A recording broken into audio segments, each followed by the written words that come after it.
My first day on the job in the animation industry was as a production coordinator for a straight-to-DVD movie. I knew nothing about the 3D animation pipeline, and I had no formal training whatsoever in filmmaking or animation. The superficial impressions I had on my first day I'll say now for those of you who aren't familiar with the industry. Our workspace in a pre-COVID era, when we actually worked on site in studios, tends to be very dark. Be prepared to buy yourself a desk lamp if your studio doesn't provide one. Secondly, remember that animation is not 9 to 5, it is 9 to 6 at minimum for the vast majority of studios. I was also totally baffled by the terminology. What is layout versus animation? What's the difference between lighting and comp? What is this render farm everyone keeps talking about? What did they mean when they said can it off?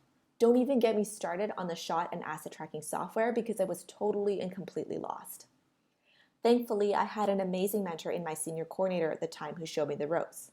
Rest assured that if someone like me can handle it, so can you. You'll get there.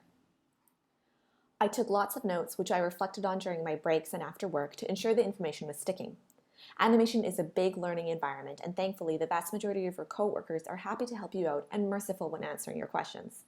However, we're not big fans of repeating ourselves, especially if you're not taking notes. It's also important to remember for first days that while the basics remain the same in production, other things will differ a little studio to studio, and there's always something to adapt to on your first day. For example, shot filing might be called technical animation or even shot cleanup. The responsibility of those in this department will vary a little depending on the studio and show format, but it will never be so radically different that it's unrecognizable. Another thing to keep an eye out for on your first day is just the little studio quirks and practices. For example, Mainframe in Vancouver is the only studio I've worked at to call facial rigging twitch. All the other studios I've worked at just call it rigging. A big first day thing that I definitely missed the memo on was what exactly you're supposed to be looking for when you first watch the show. On your first day, most studios will start you with poking around the network and watching the show that you're going to be working on. On my very first day in production, I'm embarrassed to say that I had a hard time staying awake. It was dark and warm on the floor, and the content of the show I was watching was less than thrilling for me as it was a kid's cartoon. What was the point?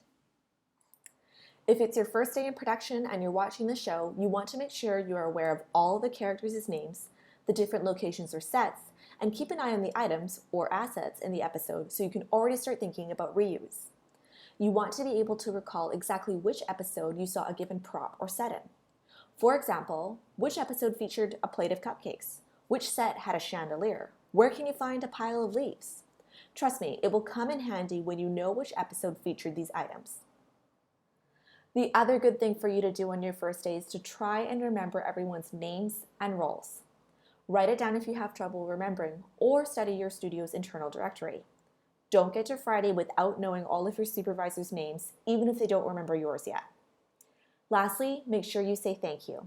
While animation industry folks are a friendly bunch, they are also very busy and almost always under the gun trying to meet a deadline. If they take a moment to help you out, make sure you say a sincere thank you for their assistance.